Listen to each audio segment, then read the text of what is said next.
Alors, on veut voir un petit peu ici qu'est-ce qui se passe quand au lieu d'avoir simplement un filtre qu'on a étudié jusqu'à maintenant tout seul, on met plusieurs filtres en cascade les uns derrière les autres. Alors, donc mise en cascade. Alors la première idée, on va rappeler d'abord brièvement quand on met un seul filtre. Donc exemple, un filtre RC. Ce qu'on a fait jusque-là, donc on a mis une tension E en entrée, une tension S en sortie, RC. Et donc on avait ici, bon, dans ce dispositif-là, le même courant ici, c'est-à-dire qu'il n'y avait rien, on ne mettait rien en sortie. Hein, il n'y avait pas de fil à cet endroit-là. C'est-à-dire que si on veut étudier ce fil, par exemple de façon expérimentale, on envoie cette sortie-là éventuellement vers un oscillo. Hein, donc on envoie ça ici vers l'oscillo. L'oscillo ayant une grande impédance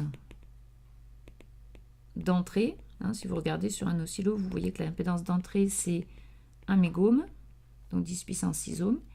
On va donc avoir un courant ici qui sera quasiment nul.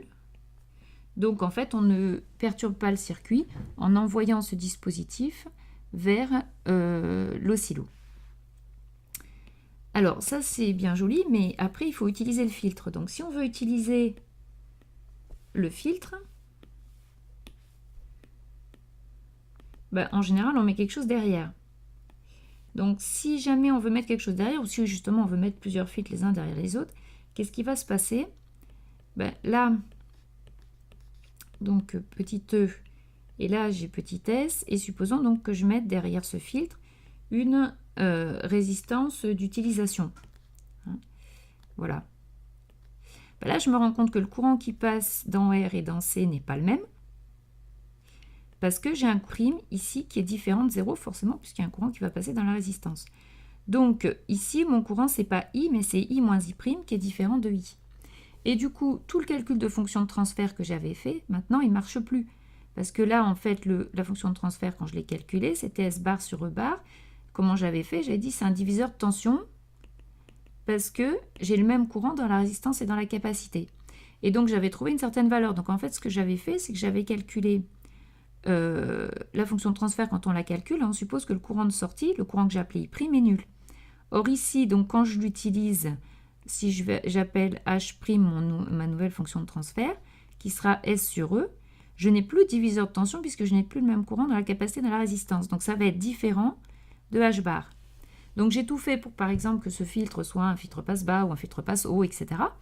Et en fait, quand je vais l'utiliser en mettant quelque chose derrière, ben, ça ne va plus être ce que j'avais fait, puisque j'ai plus la même fonction de transfert. Donc ça, c'est un gros souci. Donc l'idée, c'est qu'on va reparler un petit peu donc, des modélisations des filtres en parlant des impédances d'entrée, des impédances de sortie, pour voir les conditions qu'on doit avoir. Donc, ce qu'on appelle l'impédance d'entrée, donc Z2, ça va être la tension d'entrée UE sur le courant d'entrée IE, donc tout ça, c'est en régime sinusoïdal. À vide, c'est-à-dire quand le courant de sortie est nul, c'est ce qu'on avait fait jusqu'à maintenant, donc à vide.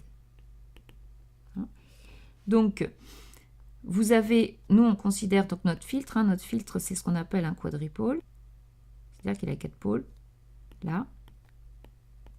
Donc ce que j'appelle UE, c'est la tension à l'entrée, ce que j'appelle IE, c'est le courant ici, ce que j'appelle IS, c'est le courant à la sortie, ce que j'appelle US, c'est la tension ici.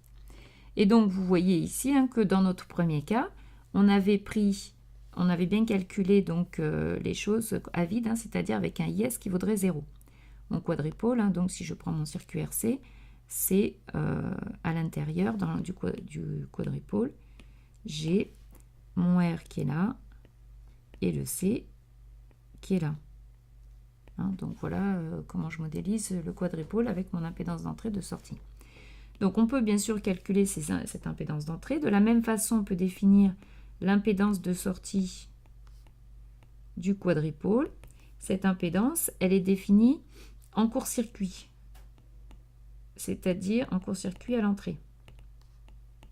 En court-circuitant l'entrée, c'est-à-dire que ça va être ZS égale la tension de sortie sur le courant de sortie quand on a court-circuité l'entrée, c'est-à-dire quand UE vaut 0.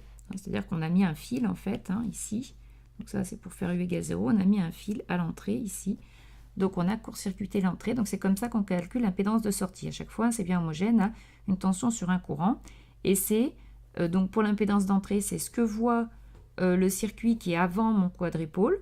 Hein, quand il regarde vers le quadripôle, c'est ça qu'il voit. Il voit comme si on avait une impédance Z2. Et inversement, l'impédance de sortie, c'est pour le circuit qui est derrière mon quadripôle, l'équivalent, ce qu'il voit pour le quadripôle, donc l'équivalent de son impédance. Donc, pour modéliser du coup le quadripôle, qui est donc notre filtre, hein, on va le modéliser systématiquement de la façon suivante. Donc ça, c'est mon quadripôle.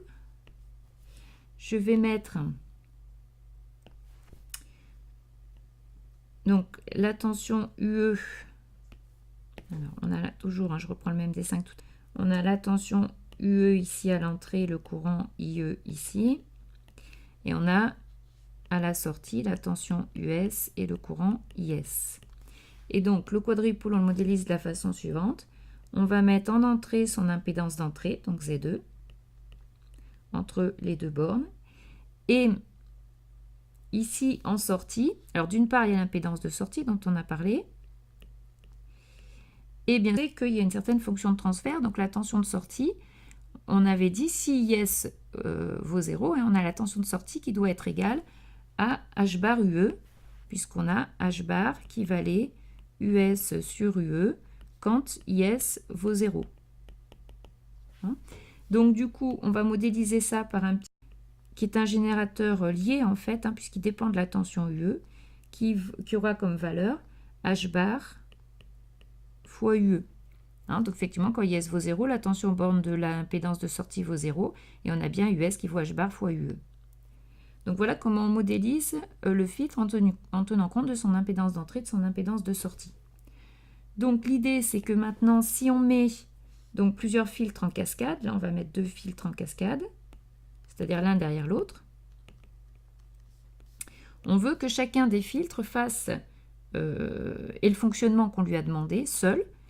Et donc, le premier, il va avoir une fonction de transfert H bar 1, le deuxième, il va avoir une fonction de transfert H bar 2. On veut que le H bar de l'ensemble, ce soit H bar 1 fois H bar 2. Hein, c'est-à-dire H bar 1, c'est S1 sur la tension d'entrée E1. H bar 2, c'est S2 sur la tension d'entrée E2. Ici, on a mis la sortie du 1 à l'entrée du 2, donc on a S1 qui vaut E2. Et du coup, on veut que à la fin, S bar 2, donc la sortie finale, ce soit H bar 1 fois H bar 2 fois la tension d'entrée du système. Donc, ça, c'est ce qu'on veut. Si on ne fait pas attention aux impédances d'entrée et de sortie, c'est pas ça qu'on aura, c'est ce qu'on a expliqué tout à l'heure. Donc, je reprends juste je prends donc juste mes deux quadripôles, ici, avec donc la modélisation qu'on a faite. Hein. Donc, j'ai ici mon impédance d'entrée Z1 avec UE1, alors ce que j'ai appelé E1, bon, UE1 et E1, en fait, j'ai noté de la même façon. Hein. UE1 et IE1. Et puis, à la sortie ici, donc, mon impédance ZS1 avec ici H1 UE1. Donc ça sort, ça rentre dans le deuxième filtre, hein, donc filtre 1. Ça, c'est le filtre 2.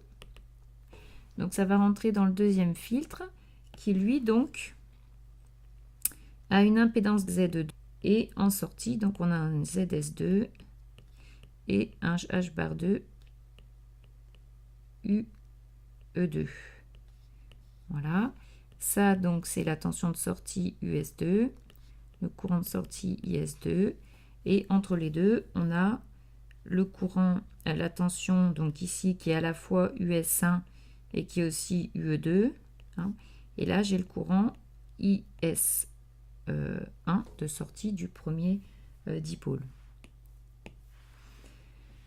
Donc, on voit ici, alors si on s'intéresse justement à la partie centrale, que US1, à cause du courant IS, donc il va passer dans, dans le deuxième filtre, si je reprends juste la partie centrale, j'ai cette chose-là, j'ai ZS1 ici, j'ai H1, UE1 ici, et ici j'ai Z2. Donc c'est la partie qui m'intéresse, avec IS1 et donc cette tension US1. Et donc je vois que US1, c'est la tension bande de Z2. Donc en faisant un diviseur de tension, je vois que c'est Z2 sur ZS1 plus Z2, U1, UE1. Or moi, ce que donc le H équivalent, le H final, ce sera donc Z2, donc là j'en déduis pardon H1, donc H1 c'était US1 sur UE1 ici tel qu'il s'écrit, donc ça va être Z2 sur ZS1 plus Z2 ici. Et donc quand je vais écrire mon H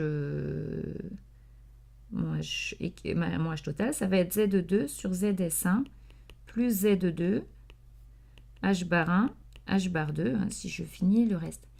Et donc je vois que moi je voudrais H bar 2 et qu'en fait j'ai un coefficient ici qui vaut pas 1.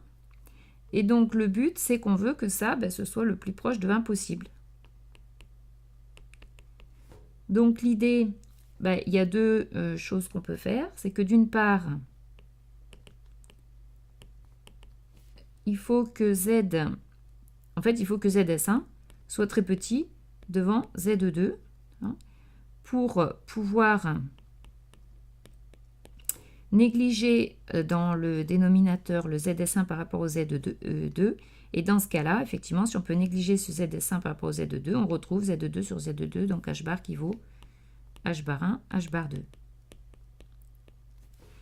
Donc, pour avoir systématiquement, sans se poser de questions, ZS1 qui est toujours petit devant Z2, il faut se débrouiller pour avoir donc conditions pour mettre des filtres en cascade sans problème.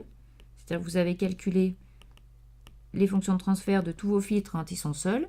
Et pour que ça continue à marcher quand vous les mettez tous en cascade, l'idée c'est qu'il faut que les impédances de sortie donc, soient petites, puisqu'il faut que ZS1 soit chaque fois petit devant Z2, et que les impédances d'entrée soient grandes. Donc en fait l'idée c'est d'avoir une grande impédance d'entrée et une faible impédance de sortie.